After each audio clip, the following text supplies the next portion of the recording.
नमस्ते, good morning. मी सुषमा वंजारी, सांगली येथे राहते.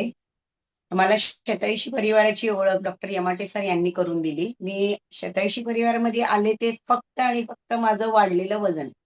मला ॲक्चुअली खरं बघायला गेलं तर मला डॉक्टरांनी नी रिप्लेसमेंट सांगितलं होतं. जसं हेमाताईंनी सांगितलं तसं माझी हाडं पण -2 पर्यंत ठिसूळ झालेली होती, असं डॉक्टरांनी निदान केलं होतं, की तुझी हाडं ठिसूळ झालेली आहे. हाडं ठिसूळ झालेली आहे, तर तुझं नी रिप्लेसमेंट आपण सध्या ह्या स्थितीत करू शकत नाही आणि पहिला तर वजन कमी करायला पाहिजे. म्हणजे माझ्या डोक्यामध्ये काय होतं, की मला वजन कमी करायचंय. वजन कमी करायसाठी त्या भल्या डॉक्टरांनी मला एकच सुचवलं, की स्विमिंग कर किंवा सायकलिंग कर. बाकीचे कुठलेही व्यायाम तू करणे योग्य नाही. आणि मी घरामध्ये सायकल आणली, पण मी सायकलिंग नाही करू शकले. कारण मला धाप लागायला लागले. मग आता चला म्हटलं आपण स्विमिंग सुरू करूया. मग स्विमिंगला जायला लागले. स्विमिंग करून आले, पण असं व्हायचं, की दिवसभर ऑफिस आणि संध्याकाळचं स्विमिंग केलं, की मी थकून जायचे आणि घरात शांतपणे झोपायची. संध्याकाळी 7 ते 9 झोपायचं. त्याच्यापुढे स्वयंपाक करायचा, त्याच्यापुढे जेवायचं. म्हणजे असं झालं होतं ना, की पूर्ण जीवन अस्तव्यस्त झालेलं होतं.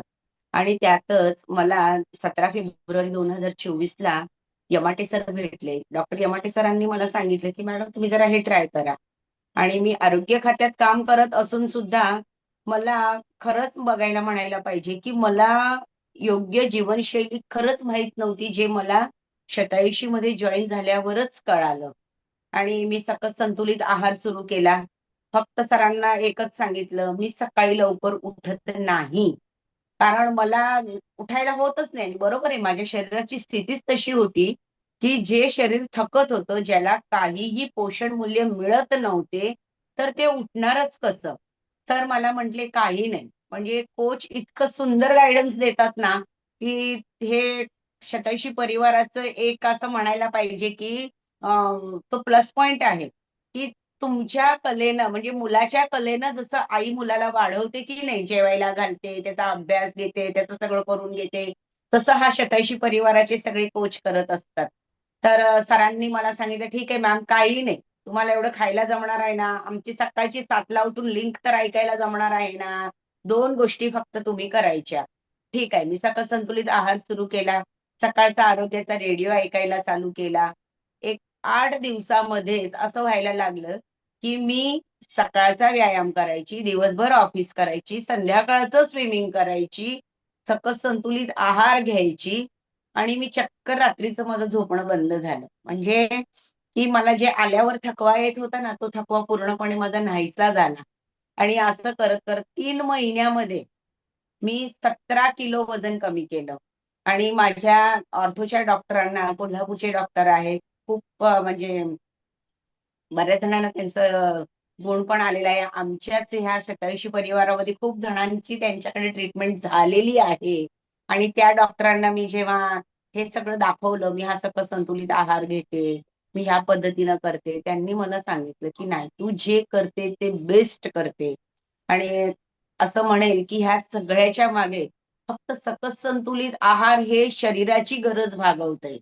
पण 87चा जो हा सकाळचा मॉर्निंग सेशन आहे ना, तो मॉर्निंग सेशन हा आपल्या मनाची गरज भागवते. ते आपल्या मनाला तंदुरुस्त बनवतंय. ज्याचा अनुभव मला खूप, खूप, खूप वेळा असा आलेला आहे, की माझी मानसिकता मी इतकी तापट होती, की कोणी जर्रा जरी काही बोललं, की त्या माणसाने परत माझ्याशी काही बोलायचंच नाही. इतकं म्हणजे माझं कडक स्वभाव. माझे अधिकारी पण मला म्हणायचे, की "मॅम." मी म्हणायची, "सर आपलं असंच आहे म्हणून."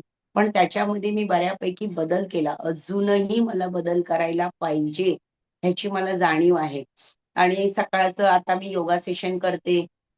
माझं 17 किलो वजन कमी झालं. मला 2000 सालापासून किडनी स्टोनचा त्रास होता. हा किडनी स्टोनचा त्रास मी 2024ला जसं मी हे जॉइन केलंय, आज तागायत मला किडनी स्टोन नाहीये. मला बीपीची माझी गोळी बंद झाली. माझा उजवा हात लॉक होत होता. वारंवार तो हात माझा लॉक होऊन जायचा म्हणजे काय, की तो हात आपल्याला वर करताच येत नाही.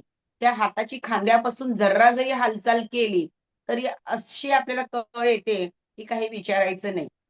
आणि मी जेव्हा 31 डिसेंबर 2025 ला रिटायर झाले.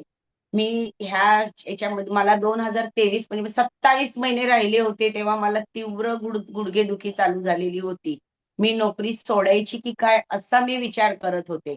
आणि त्या दरम्यानच लिगामेंट इंजुरी झाली, डॉक्टरांच्या बाऱ्या झाल्या, नी रिप्लेसमेंट झालं. काय-काय करत मी जेव्हा 2024 ला मी 87 मध्ये जॉइन झाले आणि 2025 ला मी जेव्हा रिटायर झाले, तेव्हा असं म्हणता येईल, की मी रिटायर व्हायच्या अगोदर मी माझ्या सर्व आजारांना बाय-बाय केलं.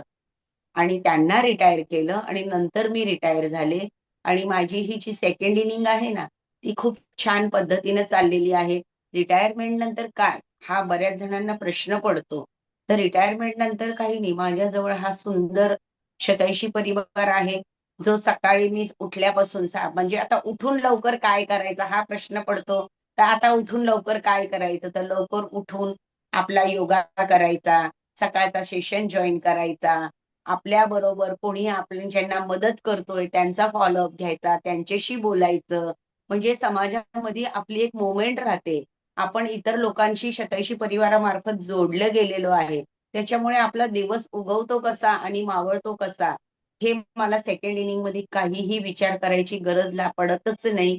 इतका सुंदर हा शतैशी परिवार आहे. धन्यवाद म्हणेल मी माझे सर्व मार्गदर्शक, माझे चलो, कोच, मेंटॉर जोरदार यांना. क्लॅपिंग करू आपण वेलकम. सुषमाताईंसाठी. कारण का, की हे बघा, ही लाईफस्टाईल चेंज केल्यानंतर प्रॉब्लेम सॉल्व्ह झाले. कारण का, की आपण कोण डॉक्टर आहोत का? बिलकुल नाही. आपण